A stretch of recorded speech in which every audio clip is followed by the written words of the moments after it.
Eu son Lucía Oca, son antropóloga e veño da Universidade de Trás-os-Montes, en Portugal, onde traballo, e vou vos falar un bocadiño sobre Burela, enfocando especificamente o discurso hacia cuestións de educación. Para elo vou a basearme no traballo da miña tese de doutoramento que estudiou e analizou a comunidade caboverdiana, que creo que é moi coñecida e moi utilizada mediáticamente, pois o estudo abranxía do ano 78 ao 2008, sendo consciente de que estamos 10 anos depois de onde acababa o meu traballo, pois acrescentei algunhas cousas. A verdade é que non houve cambios significativos, quizás un agravamento de certos problemas, máis que outro tipo de cuestións. E como mostra, un botón. Isto é do ano pasado, ao longo do mes de maio, a Voz de Galiza dedicouse a facer unha serie de reportaxes que comezaron con alerta educativa en Burela. Chamábase a atención sobre a grande cantidade de rapaces, rapazas, crianzas de orixe caboverdiana que están nos distintos centros educativos. Decir que en Burela hai 2 institutos, 2 escolas primarias e unha escola infantil. En todas elas hai bastante matrícula de orixe caboverdiana e de outras. Eu vou me enfocar en Cabo Verde, pero temos tamén bastante xente de Senegal desde 2008, unha comunidade que está a crecer, e sobre todo de Perú e a veces de outros países latinoamericanos. Esta alerta educativa, bueno, apareceu así, a min chamoume moito a atención porque a Voz de Galicia non se distingue por este tipo de noticias, é un pouco amarela, pero a seguir durante varios días dedicáronse a matizar isto da alerta educativa e blanqueala, diría eu, un pouco, ou quitarlle ferro. Cando o ferro eu creo que é bastante importante. Saiu pois un dos rapaces que podería ser visto como un caso de suceso, un rapaz que veu con 4 aniños ou por aí, ainda traballaba en Burela, e é unha das poucas parellas mixtas. Pode ser unha das explicacións á falta de integración que se fai notar en Burela. Un dos indicadores para min claros que houve sempre foi a falta destas misturas. Despois se ofreceu tamén unha especie de solución que sería traer profes de Cabo Verde a Burela, pero a Xunta, bueno, sacaron tamén a un par de rapazas que son casos de éxito, universitarias e xogadoras de baloncesto, que non falaban dos problemas, sino desde outro punto de vista. E despois saleu Educación, claro, avisando de que eles ya saben de todo, son conscientes de todo, pero a verdade eu, desde que eu empecé a traballar en Burela no ano 98, fai 20 anos, ben, pois desde hai 20 anos que eu sigo o asunto, nunca se impuxeron, nunca se pensaron medidas concretas para este colectivo que é moi grande. Ahora mesmo eu diría que son máis de 600 persoas, é moi difícil contar a xente caboverdiana. Eu, para o traballo da miña tese, fixen eu propia un censo, porque os datos estadísticos do Padrón ou de outro tipo non reflexan a cantidade de persoas reais. Por un lado, porque unhas optan a nacionalidade española, as persoas adultas a partir de 10 anos de residencia poden optar a nacionalidade, e esta comunidade leva 40 anos, cúmplense este ano, do seu asentamento. E outra porque xa os que nacen aquí a partir de 2000 tamén acceden a nacionalidade española, e despois hai xente que ten a portuguesa. Por tanto, o colectivo sempre é bastante maior do que nos din as cifras. Eu onte, por refrescar, vin que en Burela ahora mesmo hai 9.524 persoas, son os datos do Padrón 2017, e delas hai 1.028 persoas estranxeiras, que dan unha taxa do 12%, que é bastante elevada para o momento actual. Destes 1.028 estranxeiros, 562 son de orixe africana e quasi todos serían caboverdianos. Hai un pequeno grupo senegalés e hai un pequeno grupo marroquino. Creo que pode haber despois unha persoa de Ghana, unha persoa de Nigeria, pero a maioría serían caboverdianos. Deste grupo, 127 persoas teñen menos de 16 anos, por tanto, están escolarizados sí ou sí, están en edade de escolaridade obrigatoria, mas depois volvemos aos datos.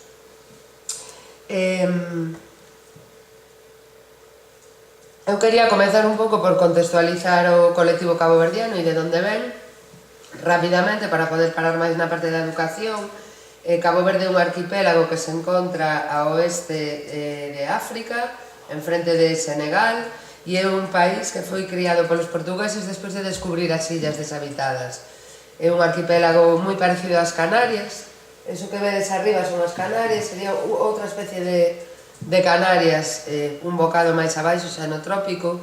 Está constituído por 10 illas, e estas illas foron encontradas polos portugueses ou descubertas na mediados do século XV e comenzaron logo a poboalas. Poboáronas con un pequeno grupo de colonos portugueses e outros europeos e con unha grande masa escrava que procedía de polo menos 27 etnias diferentes. Por tanto, non era unha poboación homoxénea, era unha poboación moi diversa, con linguas, costumes e sociabilidades diversas que as aculturaban, os escravizaban, os bautizaban nada máis chegar. Digamos que a Igrexa Católica sempre foi amado de todos estes procesos.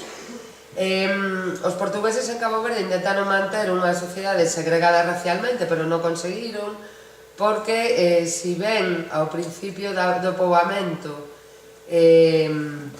todo o mercado de escravos que se foi creando con América a partir de Colón, digamos, a partir de finais do século XV, todos pasaban por Cidade Vella, pola capital de Cabo Verde. Foi o maior mercado de escravos, pero no século XVII perdeu o monopolio comercial e digamos que foi entrando nunha decadencia hasta tempos recentes. Por tanto, este tipo de sociedade que ilustra este gravado antigo non aguantou, e o que aconteceu foi unha mistura que deu lugar a que a xente caboverdiana sexa mestiza.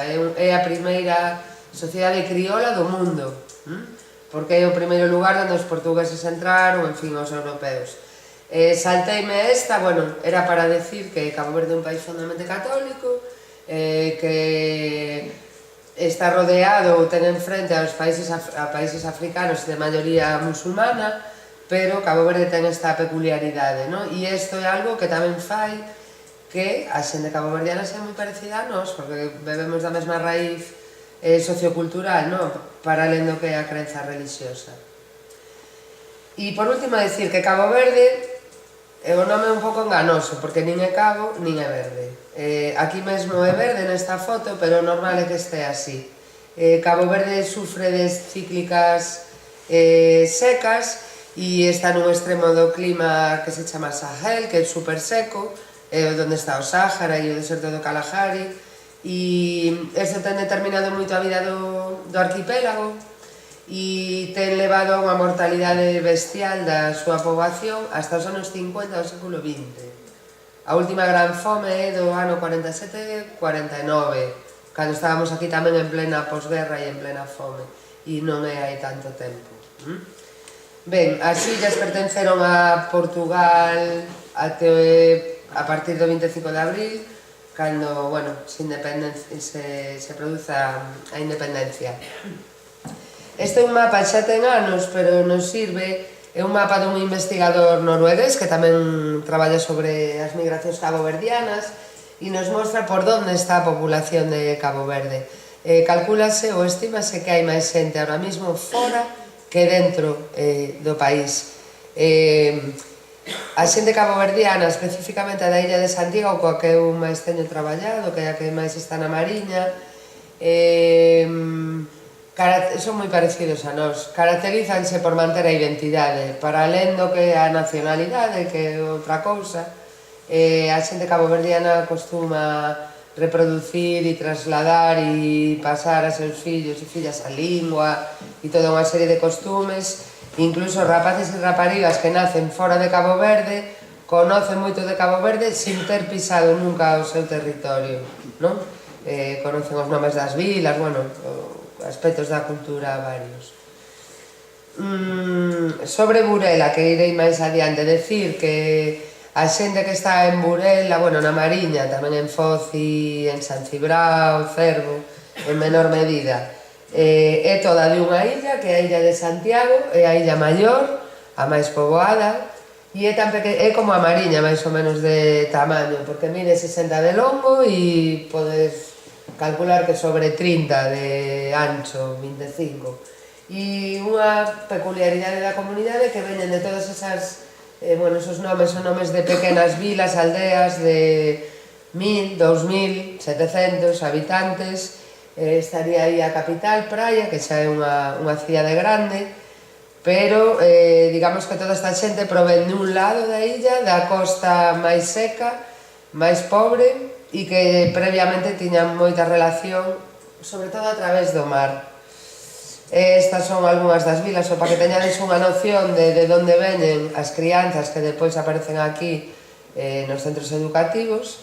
Veñen de vilas, esta de Porto Rincón, unha vila de 2000 máis ou menos habitantes.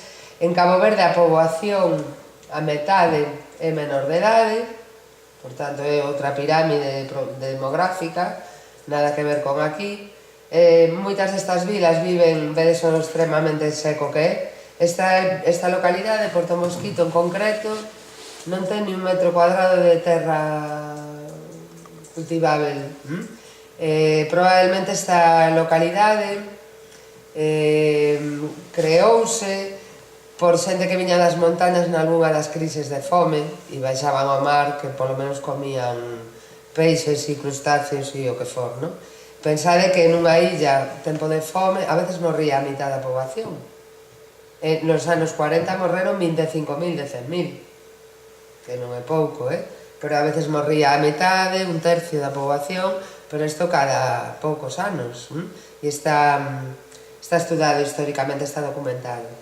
Esta é a antigua capital, Cidade Vella, que é onde eu estuve tamén vivindo un par de anos nos 2000, traballando ahora tamén. Tarrafal, que é a vila así con máis, ten esta playa maravillosa, ten así máis turismo, zonas de interior, decir que a illa tamén é super montañosa, hai un pico en esa illa tan pequena de casi 2000, por tanto está ao pé do mar, é unha illa volcánica, e esta é a capital. E vamos con a vida das familias e das crianzas. En Cabo Verde, ou na illa de Santiago, que é de onde ven a maioría da xente, e repito, ven do rural, non son xente casi da capital prácticamente, casi toda ven de lugares pequeniños. A familia, a pesar de que hai o modelo de familia católica, porque é un país de tradición católica, e vemos aquí un casamento, moi pouca xente se casa así pola iglesia, digamos que en 2006 creo que era un 15% só. A maioría hai parellas mixtas, hai tamén poligamia, que non ten nada que ver co tema musulmán, hai poligamia católica, que igual nos sorprende un pouco, pero non debería, porque aquí sempre houbo a figura da querida, sempre houbo, en fin, todas estas cousas da doble moral católica. En Cabo Verde nunca foi legal a poligamia ou poligamia, pero sí que socialmente está aceitada e un pouco responde, por un lado, ao propio comportamento que tuveron os brancos colonizadores, que se veían lonxe do poder e con posibilidade coas escravas de facer o que lles dera gana, digamos, pero sobre todo por la tradición das familias escravas. As familias escravas podían ser separadas en cualquier momento, e normalmente o que era separado era o home da muller e os fillos, e o conxunto máis fillos hasta hoxe é a base da familia caboverdiana, aunque teóricamente, idealmente, o modelo este de casar e unha parella heterosexual con unha parella só e fillos. O que si hai en moitas familias encabezadas por mulleres soas, esta da foto en concreto é porque o marido estaba en Burela na altura, pero moitas porque os homes, digamos, pululan ou van rotando por outras mulleres e elas poden estar soas nun contexto de poligamia, onde teñen a home algún día, poden estar soas porque o marido as abandonou, porque emigrou, porque morreu, bueno, había aquí distinta casuística. O que sí suelen ser familias grandes e extensas, como a que vemos aquí abaixo, e bueno, aí estaría un pouco a importancia da figura das aboas, que enlaza a maternidade en Cabo Verde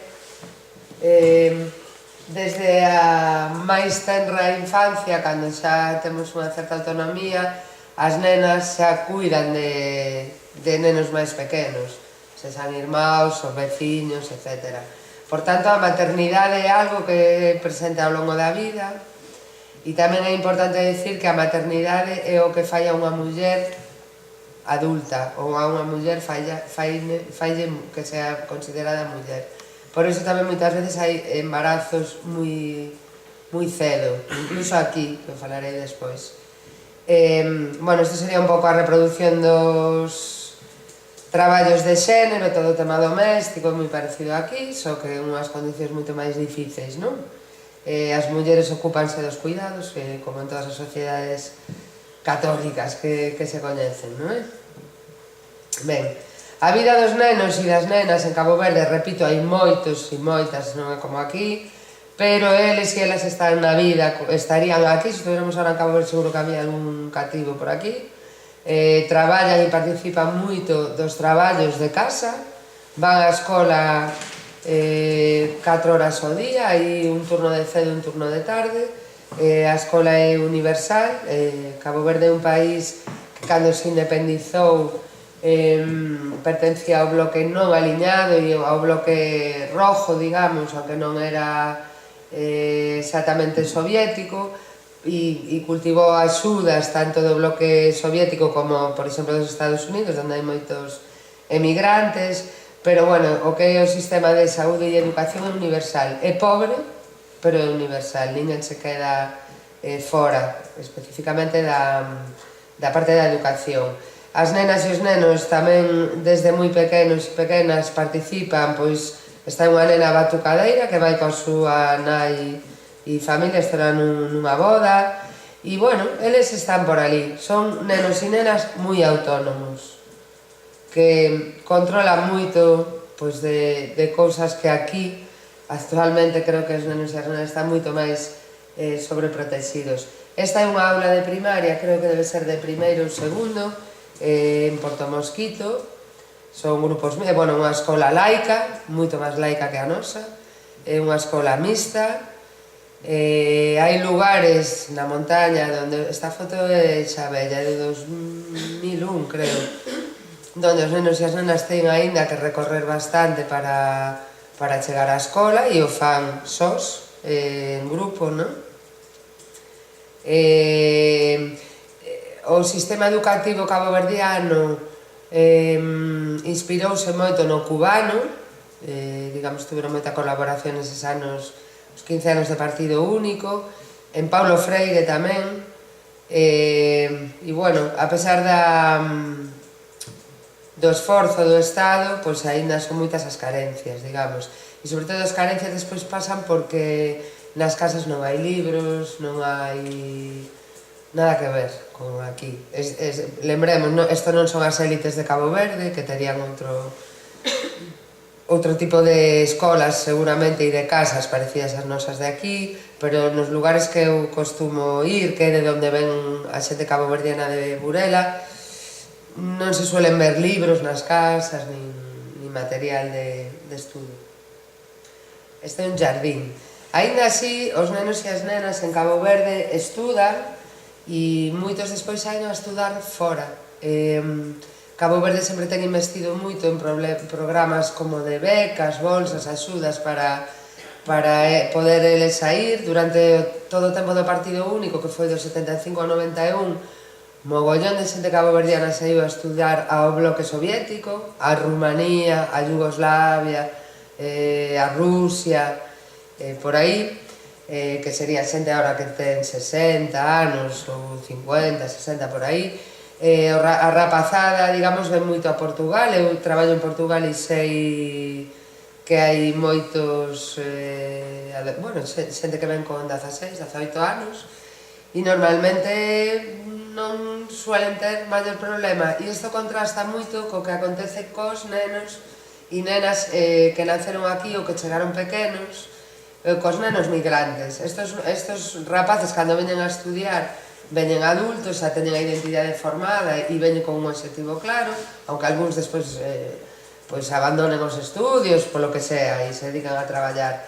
Pero os que veñen nunha dinámica de migración, veíamos aquela alerta educativa que corresponde á realidade, realmente non é un problema novo, non sei se o dixen antes, é un problema que eu detetei no 98 e que xa viña de vello, digamos que esta xente leva aí 40 anos, e creo que en 40 anos temos si temos 3 universitarias ou 4, xa estou a pasar de volta da conta.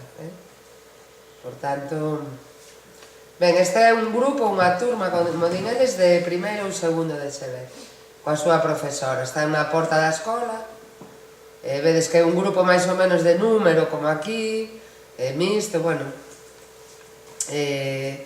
Digamos que a escola, ahora mismo, tamén houve un esforzo moi grande a partir de toda a década de 2000, todos os concellos caboverdianos teñen un instituto de secundaria, o que pasa que están petaos, porque hai moita población infanto-juvenil, a pesar de que desteu a maternidade desde a independencia, desteu de 7 fillos por muller a 3 e pico, que é unha pasada, pero, bueno, ainda así os nenos e as nenas son vistos como un valor e a vida é moito máis simple que aquí.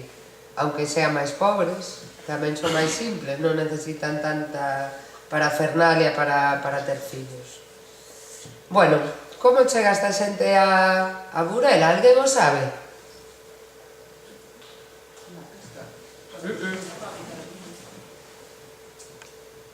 Bueno, supoño que todo o mundo sabe onde está Burela e non nos paramos no mapa e iso.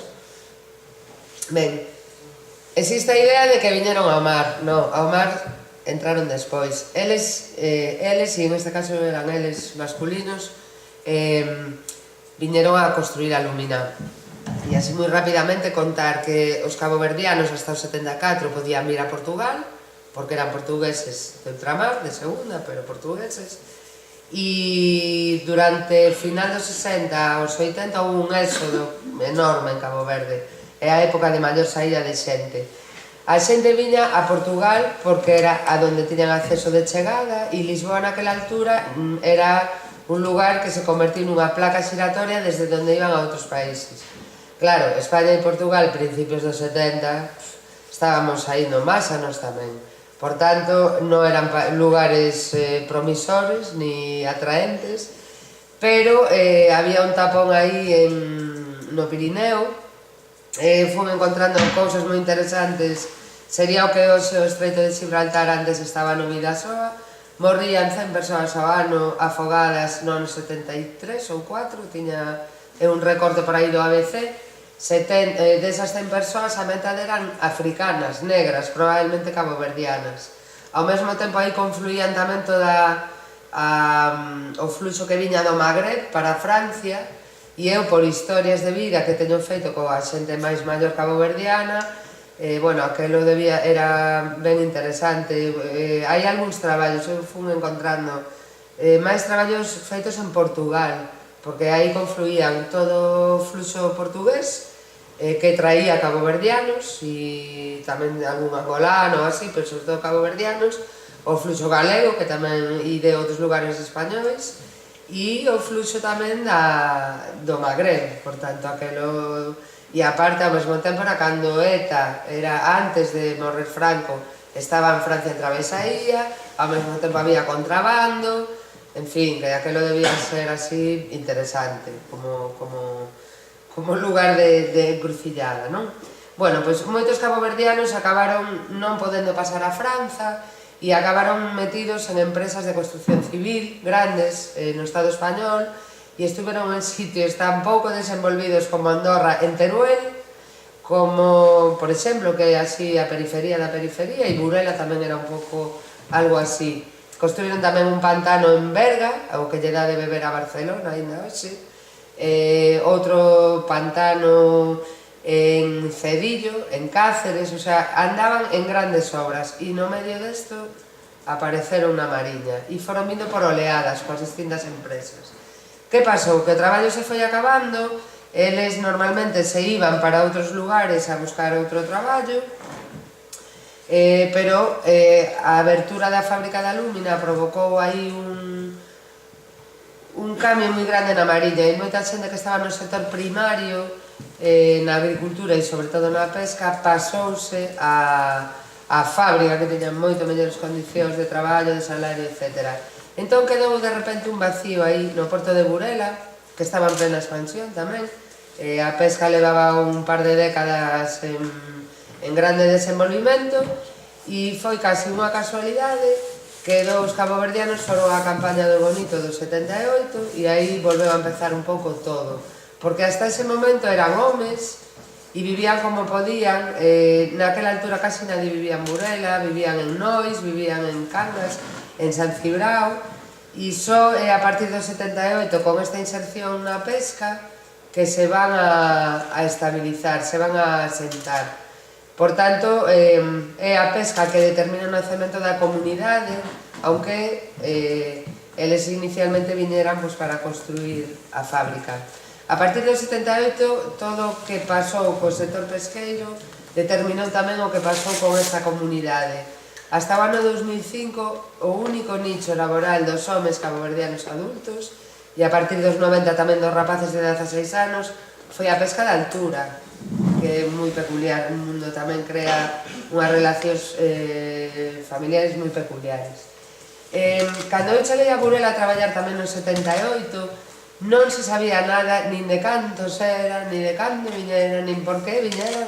Solo había unha serie de palabras ou unha frase feita: os morenos están integradísimos. Os morenos, que non eran morenos, que eran negros, que era unha forma racista de chamarlles, estaban integradísimos. Bueno, é algo que tuvemos que deconstruir, pero entre outras cosas houve que contalos. Isto que vedes aquí non é o número de persoas caboverdianas, que teríamos que multiplicar por 5 ou por 4, é o número de mariñeiros. E aí é curioso como se ve que sempre foi crecendo hasta o 93 por aí a comunidade, e de repente houve aí unha gran caída, donde se foron, polas miñas contas, 100 persoas de Burela, homes, mulleres e crianzas. Isto foi consecuencia da aplicación da política de pesca común, do desguace de barcos e do momento en que deixou de haber postos de traballo aí un tempo no que era difícil traballar, e moitos deles emigraron a Zaragoza, fundamentalmente, e tamén a outros países. Vemos tamén despois como a partir de 2000 volve a crecer, e se fóramos a aumentar, aí está hasta 2008, pero poderíamos aumentar hasta 2011, continuaron a vir traballadores. A comunidade, así rapidamente, pasou por varias etapas. Eu fago un corte no ano 98, por un lado, porque cando eu chego a traballar nun proxecto de integración e vexo o que conto, o sea, o que conto a partir do 98, eu viví nas miñas carnes, digamos, e asistín como espectadora e tamén como participante. Desta outra parte tuven que facer un traballo de rata de biblioteca e de arquivo para sacar números e moitas entrevistas para reconstruir como tiña sido a vida antes. Pero todo o que ven do 98 hasta 2018, que agora, onte, preparándome, dime conta dos 40 anos, porque claro, o meu traballo paraba en 2008 e eu presentei nun 2013, unha tese de doutoramento que leva tempo ter os datos, en fin. Ben, isto eran os tempos primeiros, cando viñan casi todo homes. A maioría das fotos son miñas, pero estas evidentemente son cedidas por elas. Pasou de ser un grupo moi masculinizado, con poucas mulleres, pero digamos que unha delas é a primeira muller que chegou, e a súa filla, que actualmente é concelleira de inmigración, Angélica, xa ten 20, de 78, 79. Bueno, foise creando unha comunidade, e nela as mulleres tuveron un papel especial. Un papel especial porque os homes non estaban. Entón, aunque era unha familia nuclear, desas ideales que vos decía antes en Cabo Verde, non acababa de poder ser cumprido ese ideal, porque os homes estaban fora 20 días, un mes, 2 meses, 3 meses, e despois paraban, estaban uns poucos días en casa e se volvían a ir. Por tanto, convertiuse nunha, digamos, nunha comunidade matrifocal, nunha comunidade composta sobre todo por mulleres. Cando eu fun traballar, eu inicialmente iba a traballar nun proxecto con pescadores e eu cheguei ali e non vía homes por ningún lado. Despois comecei a velos, pero a primeira chamada a xente caboverdiana acudiron son mulleres. Estas mulleres tuveron que facelo todo. Polo tipo de cultura migratoria que ten a súa illa, sempre migra primeiro o home e digamos que a muller vai como subalterna.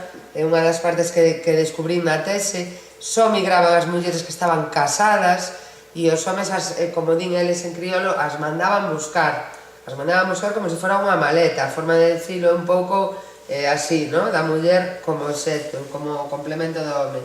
As mandaban buscar e elas viñan. Que acontece? Que cando viñan, ás veces chegaban e o home non estaba, que estaba no mar, ou se tiñan sorte o home estaba, pero logo se iba. Por tanto, soas cos seus fillos e soas entre elas. Por tanto, son elas as que tecen toda a comunidade, as que crean a rede comunitaria e a rede con fora, a rede de digamos, de contactos, son as que fan os contactos coa escola, coas institucións, co que faga falta, con algún xornalista que lles iba por ali, etc.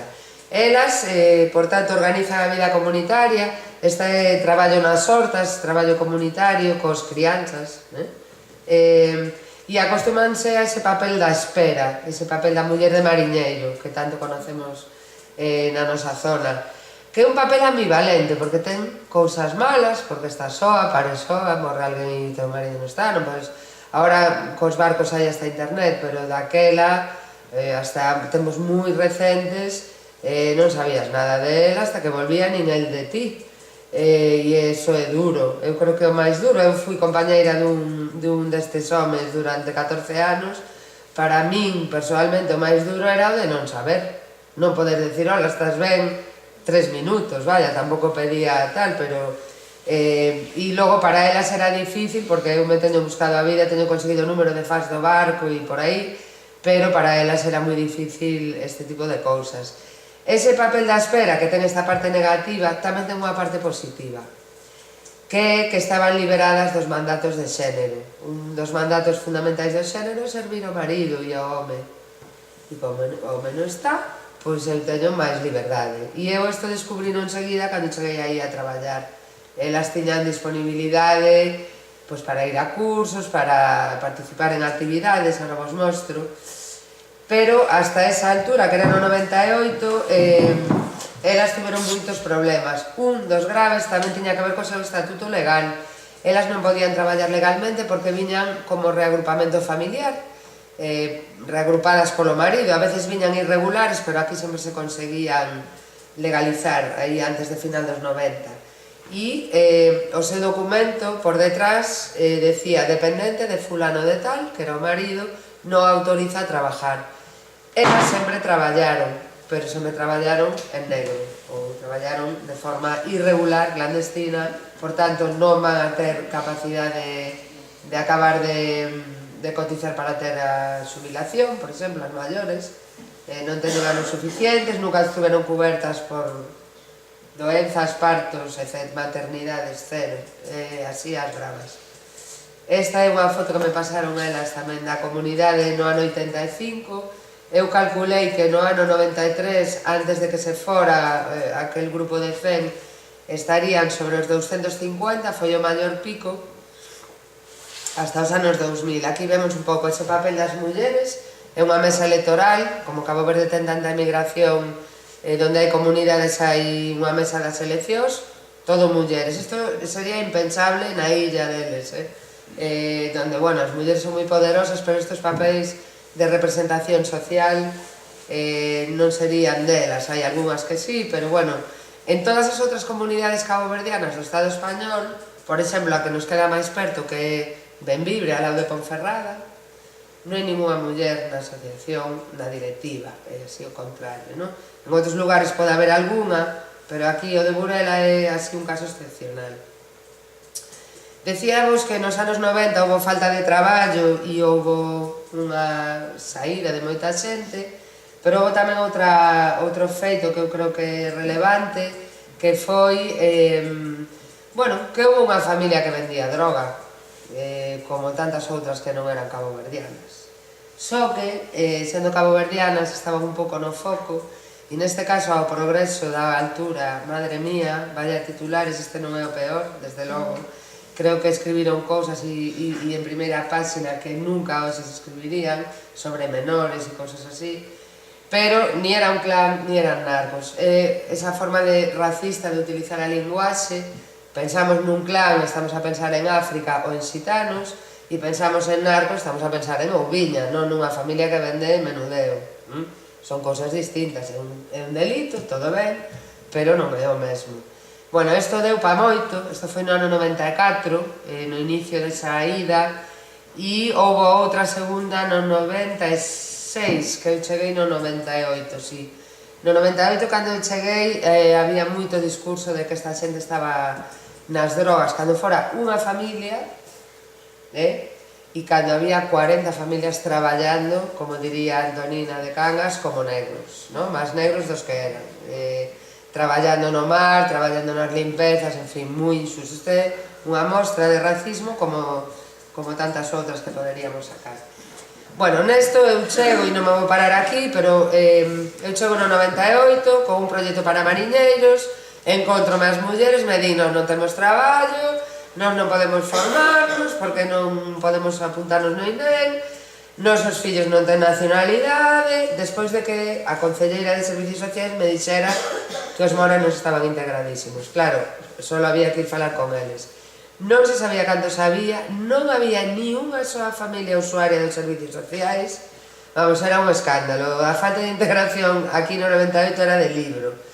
Eu, conseguí que o Fondo Social Europeo, porque era un proxecto europeo, nos deixara refacer ou rediagnosticar para facer un proxecto de acordo coas necesidades desta xente, e, foi un proxecto maravilloso, foi sobre un ano e medio, tuvo un eco enorme, traballamos as partes, o laboral, os dereitos e o tema cultural, e só así, por dar unhas pinceladas, decir que no laboral as mulleres se formaron como redeiras porque o proxecto estaba ligado ao mar, pero houve outras cousas moi interesantes. Unha foi todo o tema da vivencia da cultura caboverdiana.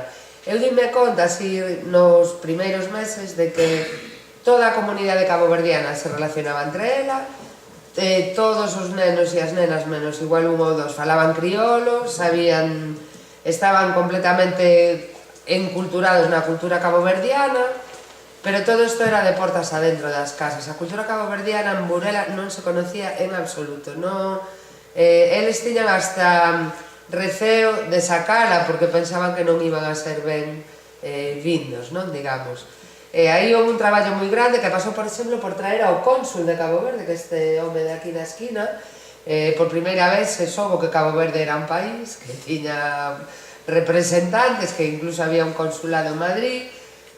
Foi moi interesante a verdad a vinda del varias veces, converteuse nun aliado estratégico, era un home maravilloso. Depois houve outros cónsules e embaixadores que non tiveron nada que ver con este home que foi o noso aliado e o noso cómplice. El tamén, no segundo ano que estaba en Burela, participou, por exemplo, na procesión esa de Burela que hai da Virxe do Carmen, que é unha cousa así, en fin, moi curiosa de ver. E iba no medio do alcalde e do conselleiro Currás, o de Educación, e este home iba no medio, e os comentarios eran de pavor, a verdad. Pero simbólicamente foi super importante. Hoxe en día as caboverdianas van á procesión co seu grupo de batuco e van representando a súa comunidade. Iba algunha por aí. Ben, non me pararei neste, pero bueno, aquí temos o primeiro colectivo infantil que eu encontrei, apátridas. Estaban tan integrados, que non eran ni caboverdianos ni españois a maioría. Aquí creo que temos unha portuguesa e unha que naceu en Cabo Verde caboverdiana, e o resto eran apátridas. Esta é a primeira nena que conseguiu o DNI, Isto era porque a policía en Viveiro, que é onde tenían que facer os trámites, pois había un policía moi simpático, racista, que non daba información, dimos moitas voltas, veñemos aquí a Lugo e a todo, nadie sabía como se solucionaba isto, e ao final se solucionou porque se non tiñan patria, o Estado español lles dá a presunción de nacionalidade, é un dereito humano básico e un dereito dos nenos e nenas, non? Aparte desto, bueno, tuvemos todo isto da emerxencia da cultura caboverdiana, onde tamén conseguimos enrolar aos xóvenes, porque eu empecé a traballar coas mulleres, cos nenos e nenas, e claro, este colectivo me quedaba no medio, e a partir de que empezamos a traballar como difundir a cultura caboverdiana, pois, bueno, enrolados tamén. E foi moi importante, nos convertimos en contraportada da Voz, cando tiña unha contraportada diferente a da hora. Ben, a cuestión da escola. A cuestión da escola foi, no primeiro diagnóstico, no primeiro achegamento ao colectivo, foi claro, e había moi poucos nenos daquela, que era un problema, que aí faltaba algo. E faltaba algo porque a escola galega, o sistema escolar galego, o educativo, bueno, nos anos 80, que os primeiros nenos caboverdianos se inseriron no curso 80-81, onde vai, na escola, nas escolas de Foz, Burela e Sanci, me imagino, Sanci Bravo. E primeiro había uns programas de atención á diversidade que, digamos, que para eles era o mesmo ser discapacitado que estranxeiro, o sea, iba todo raro, diferente, e que lle faltara algo, e dice, aí vamos todos. E isto non hai, eu sei, non hai tanto de cousas parecidas. Bueno, nós fomos conscientes desto desde o inicio e, por exemplo, as nais non eran conscientes deste problema. Foi un problema que lles tuvemos que un pouco explicar, que isto era un problema, que non é que foran vagos os nenos e as nenas, é que o sistema educativo non os atendía, non atendía a diversidade, ano 98. Digamos que aí, no ano 98, 99, cando empeza por primeira vez a falarse un pouco neste problema de forma pública. Anteriormente houbera algún profe, algunha profe con preocupacións neste sentido, pero unha persoa, dúas persoas non conseguen mudar un sistema, non? En este tempo tamén, bueno, este proxecto que vos contaba do 98 acabou no 2000, tuvo moi bons resultados, pero sentoulle moi mal ao poder político, que era todo PP, naquela altura, municipio, xunta e Estado, e foron a por nós. Era un proxecto europeo, por tanto, se acababa e había que buscar novos fondos. Nesta altura, 2000 é o primeiro ano que a xunta ten fondos para inmigrantes, pero nos sacan do medio. Eu traballaba para a Rede Galega de Loita contra a Pobreza, e a Regal sai do medio, e eu casi. A mí me tuveron que contratar, porque as caboverdianas dixeron que sin mí non seguían e, bueno, foron ben, non? O que pasa que despois o programa novo foi do Concello e o Concello que se dedicou foi volver a este discurso de integración perfecta que tiñan sempre e quitarlle todo o contido de dereitos, todo o contido de participación do propio colectivo. Aínda así, naceu Batuco Tabanca, estaba eu traballando para o Concello. E o Concello moitas veces presume de que naceu cando xa era isto era do Concello, pois se non houbera o traballo anterior non nacía na vida.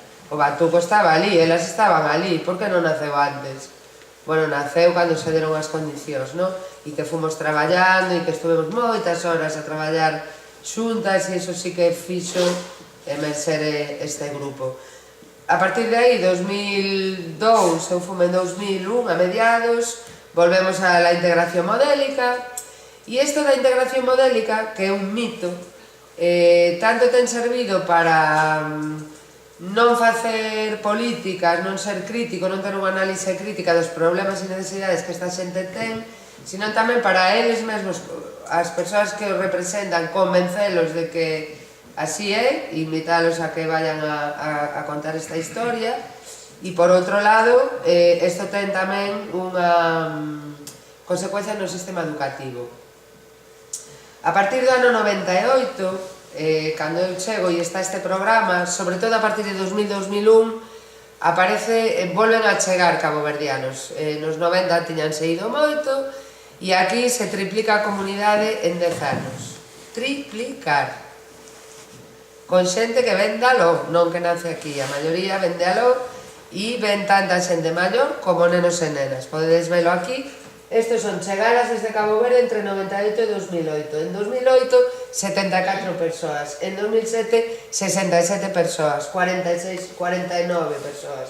Na primeira parte son menos, pero só en aqueles 3 anos son máis de 150 persoas. E me atrevería a decir que nese momento a metade ou máis son crianzas. Por tanto, eu encontro unha comunidade no 98 de 135 persoas, onde máis ou menos a mitad eran crianzas, e 10 anos despois hai 440. Isto é un cambio non só cuantitativo. Os números detrás tamén levan a un cambio cualitativo criminal que o Concello pois nunca máis lle prestou conta. Eles contan e si temos tantos outros, pero isto leva a cambios cualitativos que non se traballaron, e cambiou moito a propia comunidade por dentro, como é de esperar, non? Bueno, a inserción laboral femenina sempre se deu máis a partir da hostelería, das limpezas, e unha novedad aquí a finais da primeira década de 2000 é que antes tiñamos unhas familias onde o home nunca estaba en casa e estaba en pesca de altura, pero aquí nesta altura aparece a pesca de baixura a partir de 2005, que te trae a casa diaria ou semanalmente, o fin de semana, construción, sobre todo antes xusto da crise, que despois se convertiu en desemprego, e a xubilación dos máis maiores. Por tanto, estas 4 modalidades nos levan a que os homes empecen a estar máis en casa. E isto é un cambio cualitativo fundamental, donde unha comunidade que estaba rexida por mulleres e o centro eran as mulleres, de repente empezan a estar os tíos en casa, que non asumen os traballos de cuidados domésticos, e que as mulleres acaban sobreexplotadas, porque ademais antes traballaban antiguamente máis en casas e tiñan como xornadas moi discontinuas, unhas horitas aquí, outras ali, pero sempre encontraban a forma de compaxinar ou conciliar co traballo de casa, pero a hostelería son larguísimas horas, moi mal pagadas, en fin, moitos outros problemas, e cos tipos na casa. E isto leva a un cambio cualitativo. Comenzamos a ver aos homes na rúa en Burela, que antes se veían solo no Nadal e na época das festas, así, en grupo, se veían máis ben soltos, pero, bueno, continúa a haber familias. Esta é unha familia a vida de Cabo Verde con estes 2 pequeniños, e naceu o terceiro en San Cibrao. Son familias moi novas que repiten tamén o esquema, en este caso era de home na pesca de altura, moita natalidade. Claro, se comparamos con nós, que temos os fillos casi aos 40 e temos un ou dous, quen ten fillos aos 20, pois para nós é un pouco, é bastante diferente, non? Isto continúa, esta parella é de Lugo, vive aquí en Lugo. Ela é de Cangas e ele é de Lugo, me parece.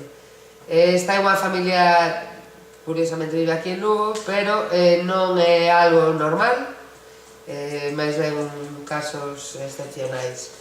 E un pouco dentro do colectivo que eu pillei pequeno, que empezamos a darles aquelas clases de apoio, pois sacamos algúns sucesos que vimos só moito tempo despois. E estas son as miñas 2 queridas nenas que se convertiron en sociólogas.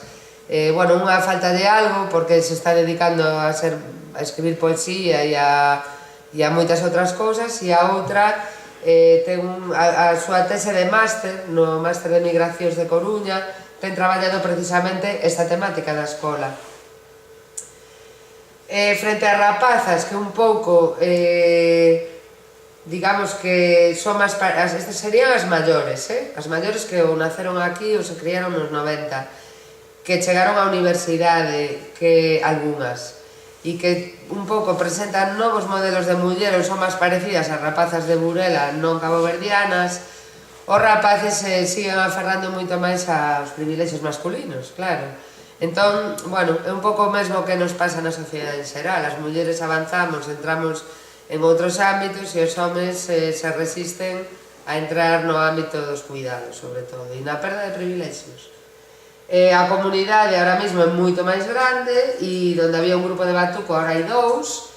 Esta é a portada da miña tese. Temos o grupo Batuco Tabanca, máis famoso, rojo, e o grupo Batuco Reventola, verde, que a mí me dá moita rabia porque o Batuco Reventola nadie as chama, nadie lles fai moito caso, e do grupo inicial, que era Batuco Tabanca, a metade foise para Batuco Reventola, tuveron os seus rollos delas, e entraron xóvenes por ambos lados. Por tanto, para que os saibades, hai outro grupo e tamén creo que merece, tamén son igual de boas que as outras. E xa para a parte final, queríame centrar en concreto nos fillos e fillas dos caboverdianos. Son un grupo super heteroxéneo. Temos desde bebés a xente de 40 e poucos anos. Hai unha parte que se chama en migracións a xeración 1.5, se fala da segunda xeración e a xeración 1.5. A segunda xeración é a que nace fora do país, de orixen dos pais. A 1.5 é a que migra na infancia. Alguén decía outro día que é hasta os 12 anos, eu colocaría un pouco máis para atrás. Pero bueno, temos aquí neste grupo rapaces e rapazas e xente adulta, porque 40 anos son ben adultos xa, que viñeron ou desde Cabo Verde ou naceron en Portugal, outros naceron naquelas zonas onde os pais estiveron polas empresas por España adiante, en fin, hai unha gran variedade. Hai outros que foron nacendo no propio recorrido o traxecto migratorio e hai unha parte que naceu na Mariña ou en outros lugares de España. Hasta o ano 99-2000, como froito daquel noso proxecto, non tuveron a nacionalidade. O que si tuveron sempre, independentemente do lugar de nacemento, foi unha dupla identidade cultural, porque os que veñen de Cabo Verde tamén se escolarizan aquí pequeniños, tamén maman da nosa cultura e viven na nosa sociedade. E isto ten tendido máis a ser algo conflictuoso que algo bon, porque cuantas máis culturas e linguas temos, mellor, pero hai moita xente que pensa que non, que é un problema. Seguramente se foran alemáns ou ingleses e viñeran pa aquí, de todo o mundo lles faría ola e dirían ai, que maravilla e que listos e tal. Pero como son negros, africanos e pobres, pois non. Cambios. No ano 98, segunda xeración, mirade que poucos eran, 14, 12 e 43, que? 90, 80 e tal. A maioría nacerán en España, 43. Algúns nacerán en Portugal e de Cabo Verde só viñeran 12. Mira de outro queixo. Son casi 200 crianzas, 10 anos despois, e 118 chegadas de Cabo Verde. Estas 118 crianzas chegaron e ao día seguinte van para o cole, ou en 3 días van para o cole. E hai coles, que vamos a ver agora, que sin ningún recurso extra, desde logo, tuveron que meter a calzador a nenos e nenas que veñen de aqueles coles que vimos antes, de aquela sociedade que vimos antes, onde son autónomos, onde axudan no traballo, onde non é só ler e escribir o que te fai adulto. Por tanto, vemos que desaparecen ou baixan moitos de Portugal, xa hai 50 que nacen en España, pero digamos que o queixo dá a volta. Cando eu chego a Burela, as crianzas que habían, que eran as do 98, necesitaban ser caboverdianizadas, porque a pesar de que falaban crioulo, todas e en público renegaban. Non querían ir a Cabo Verde porque non había cuarto de baño, me acordo eu que me decía unha, e cousas polo estilo. Eu traballei moito con elas e eles o empoderamento da súa cultura de orixen, porque, bueno, a cultura de orixen é esa. E elas, as que son ahora maiores, din que para elas foi o que lles axudou despois a acabar chegando á universidade. Hai un problema coa bicultura, que é cando unha cultura é vista como superior e outra como inferior, e ademais a inferior é invisível socialmente. Era o que pasaba aquí, completamente invisible. Ahora mismo pasa exactamente o contrario. Houve un momento intermedio e agora o que pasa é que hai que galeguizar ao grupo. Ahora mismo son tantos que non necesitamos blancos ni para ligar. van á escola e hai 5 ou 6 en cada grupo, por tanto fan piña, falan criolo, salen do cole e van xuntos, salen do instituto e van xuntos e ata ligan entre eles. Cando era aquela xeración destas que pues ensinaba que xa son maiores, esta xente se misturaba máis, igual había un por aula, non lles quedaba outra. O sistema educativo, con este discurso de integración perfecta e de que as crianzas son moi capaces de poder con todo, que non é verdade. As crianzas, sobre todo canto máis pequenas, teñen moita capacidade de aprendizaxe. Pero as crianzas, cando migran, sufren algo que é o duelo ou do migratorio.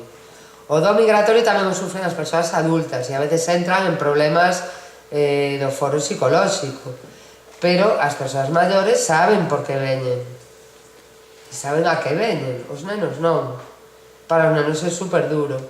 E, bueno, os nenos teñen moita capacidade de resiliencia, pero tamén levan uns sustos moi grandes. Mirad a cantidad de crianzas que chegaron entre 2003 e 2010. Os meus datos se acaban aquí, pero estamos en 2018. Se eu tuvera os datos que non os teño a seguir, pero os sei cualitativamente, isto continuaba arriba, porque cando foi a crise deixaron de vir novos mariñeiros ou novas mulleres para a hostelería, pero non deixaron de vir reagrupamentos familiares. De feito, a comunidade creceu, nunca deixou de crecer, aunque atenuara un pouco o ritmo, creo que está aquí, en Burela, caeu un pouco a población entre o 13 e o 17, pero dos caboverdianos non. Seguimos tendo unha taxa do 12%, chegamos casi ao 13%, que é moi alta, moi elevada, pero eu me atrevería a decir que debe ser a máis alta de Galiza, probablemente.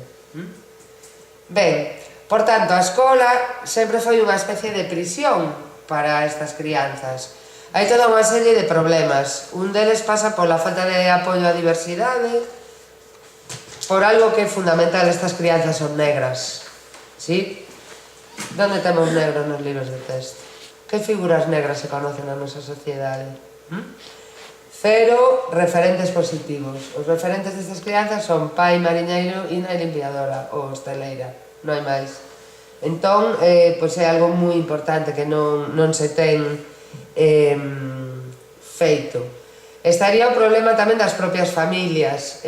Nos tempos de antes, as familias eran prácticamente analfabetas, en cambio os pais e nais de agora xa son fillos da independencia, en teoría hai xente que foi á escola, aínda así, escolas rurais con moitas deficiencias e a xente con moi poucas habilidades sociais para enfrentarse ao que é o mundo da escola. E agora o que temos é algunha rapaza e rapaz que foron chegando á universidade, pero son fillos e fillas, son fillas, que son rapazas todas, de nais diferentes, de nais moi especiais, que son moi poucas, que unha parte foi polo bogavante, polo noso traballo, non? Foron consecuencias do noso traballo vistas anos despois, e outras porque hai xente que as nais están aí e as fillas estudian e molalles estudiar, porque senón tampouco chegarían. Por tanto, hai un conflito identitario, como os decía antes, e hai unha serie de estrategias. E eu onte tuve que acrescentar aquí unha, porque tiña un PowerPoint de antes, de hai 10 anos ou máis. Asimilar a cultura mayoritaria era o que se daba antes do 98. Negar o Cabo Verde, non querer saber nada. É o que eu me encontrei. Según empezaron a vir máis nenos, no punto 2, escisión en dúas identidades en pontes de contacto entre elas, é o que pasaba no inicio dos 2000. En Cabo Verde hai un costume que a xente ten dous nomes, ten o nome oficial de registro, do certificado, e ten o nomiño, que é polo que conocemos as persoas, non?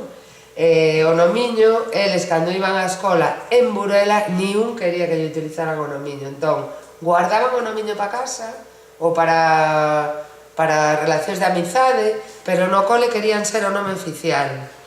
Eu teño un traballo, debe ser de 2005 ou 2006, sobre a escola, e era así: eu son Joan, en casa, contigo e con quen sea, pero na escola son Elder.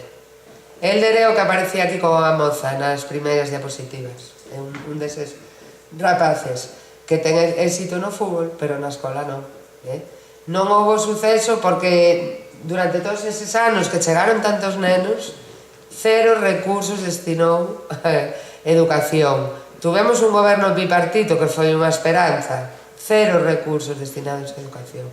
Por tanto, ben, este 3 é o que está a pasar agora, e o acrescentei onte, porque empecé a mirar e dixen, aquí isto non me cuadra. Que está pasando? O que vos contaba antes, hai tantos que se pechan, van ao cole porque hai que ir, hasta os 16 non che queda outra, pero reforzouse o modelo de separación, que era un modelo que eu detetei en Burela no 98, que abrimos un pouco as portas, pero que se volveron pechar, e ao chegar moita máis xente, pecháronse, pero xa dunha forma moito máis forte. O que non hai, ou hai moi pouco, é o 4, que é o que se debería de buscar, unha identidade fluida, porque tú podes ser galega e caboverdiana, e podes ser tamén francesa, e podes ser o que queiras tú, pero este encasillamento de o eres caboverdiana, que eres máis de mamá ou de papá, esta tontería de preguntas, non? E esta necesidade de Pontes, que isto é un diapositivo, repito, de 2004 ou 2005, está aí igual, continúa a existir. Os nenos e as nenas siguen estando entre eles, siguen ligando entre eles, siguen parindo entre eles. É curioso como hai unha cantidad de nacementos de nenas, algunhas nin maiores de idade, mogollón, nestes últimos anos, todo este grupo que ahora teñen, aquí son máis pequenas, pero rapazas de 17, 18, 19, 20, siguen cumplindo o que pasa en Cabo Verde, que cando eres maior eres adulta, e ala van. E é curioso, porque foron unha, dúas, tres, e de repente de decir, pero que lles pasa? E a xente di, no, pois haberá que darles anticonceptivos e tal. Non é esa cuestión. Coñecen perfectamente os anticonceptivos. É unha cuestión de actitude e de mentalidade, non é? E claro, deixan de estudiar e entón vanse traballar e paren. Se estuveran estudando, probablemente esperarían, creo eu, porque as que estudian ninguna tuvo fillos tan nova. Bueno, tema dos rapaces, e por último, que ten pasado co mercado laboral con esta xente? Pois que claro, fracaso escolar, vas para o mesmo sitio que tu nai e teu pai.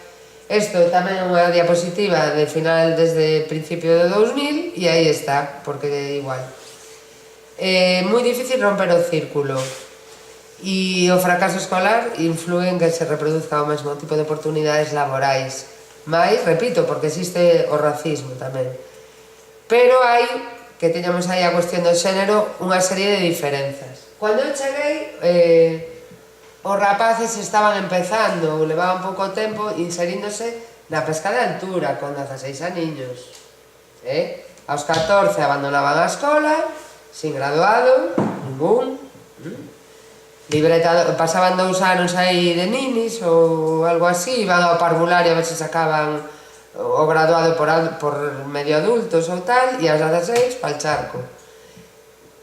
Menos os do fútbol. O fútbol sempre foi un elemento de integración, que teñen por aí unha diapo do fútbol, aí está. O fútbol sempre foi o gran integrador, o fútbol e a iglesia. A iglesia porque ademais en Burela había un cura especial que morreu recentemente, Ramón Barful, e sempre foi super bon e acolledor con eles. E outro era o fútbol, e como os clubs tiñan interés en que os rapaces xogaran, axudabanlles a buscar traballo en terra, non hai máis. Digamos que todos estes rapaces, é curioso, todos estes rapaces están con blancas, teñen fillos mestizos, e son os do fútbol, o resto moi raramente. Digamos que o fútbol axudou a ter traballo en terra, a aumentar as redes sociais, algún, moi poucos a construción, agora máis, agora sí que hai máis rapaces na construción, no tema do peixe, na lonxa, sin embarcar, e outros que se iban, porque hasta o 2005 en Burela non había máis que o mar. En cambio, rapazas, pois, algunhas estudaron, xa nos 90 as maiores, algunhas moi por influencia das nais, pois tiñan feito ciclos medios de comercio, FP e cousas así. As primeiras da universidade son aquelas dúas miñas nenas que lles chamo eu, pero siguen sendo moi poucas, moi poucas, moi poucas. E rapaces, houbo 2 que non tal e volveron para casa, e non sei se hai un, pero vamos, digamos que non.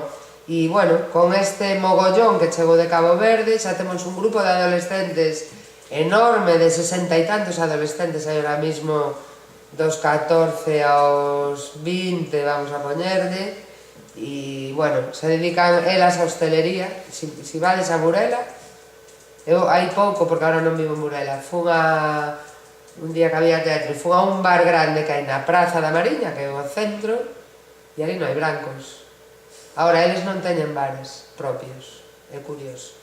Cando teñen bares propios, van os caboverdianos solo, pero traballan para os outros, e hai un bar onde estaban como mínimo 4 ou 5 mulleres na cociña, que empecé a asomar cabezas, e fulanita, 4 ou 5 mulleres na cociña e 4 ou 5 rapazas na barra, e un jefe blanco. Era o bar.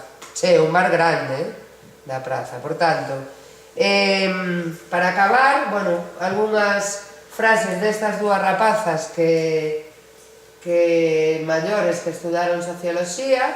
Neusa é o nome que eu lle din na miña tese, pero se chama Su, Artemisa, e non creo que lle importe que o diga, porque ahora mismo pois anda por aí polo mundo escribindo e dedicándose moito ao mundo da reivindicación. Estas dúas fan parte dun colectivo que non sei se ouvichedes falar, que se chama Afrogalegas, que naceu en Coruña este último ano, que son dúas das caras e das voces de Afrogalegas, elas dúas, que aquí están moi pequeniñas. Isto tamén o decía outra, o importante que foi, bueno, ela decía que estaba soa e que a cultura caboverdiana non valía nada. Isto sigue un pouco sendo casi así. Hai unha parte a mí que me gusta moito esta. Coa xente que eu me relacionei sempre pensou que non tuvera ningún problema na escola ou na universidade, que non hai discriminación, que non hai racismo, pero que realmente non se fixan, non queren saber que iso existe aí na hoxe. Pois isto é un pouco a conclusión de todas estas palabras, non?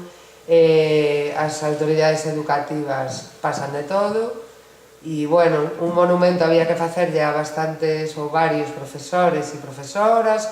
Está Bernardo Penabade co proxecto Neo, bueno, estuvo Ima no seu día que xa se xubilou, unha serie de xente, pero claro, é moi difícil loitar contra un sistema monolítico e invisible, non? Porque isto do racismo eu lembro como nai dunha alumna mestiza en Burela antes de virme a vivir a Santiago, última anécdota que conto, nunha das escolas públicas de Burela. Eu estaba na AMPA e nos deron para ver o plan de atención á diversidade, e o plan de atención á diversidade debía ser no ano 2012-13, era un copia e pega desde o ano 90. O sea, joder, decíamos, vaya huevos, non? Tes un orientador, tes un non sei cuánto % de alumnos estranxeiros, e sabes con un corta e pega que di que a escola de Vista Alegre, que está ao lado do hospital, é unha escola de clase media. Bueno, isto foi no inicio dos tempos, porque o Campón e esa escola estaban nunha zona nova nos anos 80 e pico, donde foi a vivir xente de clase media profesional, pero hoxe en día é un barrio de Burela como calquera outro, con inmigrantes, non? E entón, bueno, fixéramos aí un pequeno traballo, eu e outra colega que é traballadora social, que tamén ten un fillo mestizo, e traballamos con todos os colectivos da escola, peruanas, con mamás peruanas, caboverdianas e marroquís, e non houve unha que nos dixera que non había racismo. E o racismo en Burela é un tema tabú, entón isto é un problema. É un problema para a institución educativa, pero é un problema tamén para a propia sociedade local. E, bueno, vou non deixar por aquí, que creo que sí. Ahorita, bien. Muchas gracias.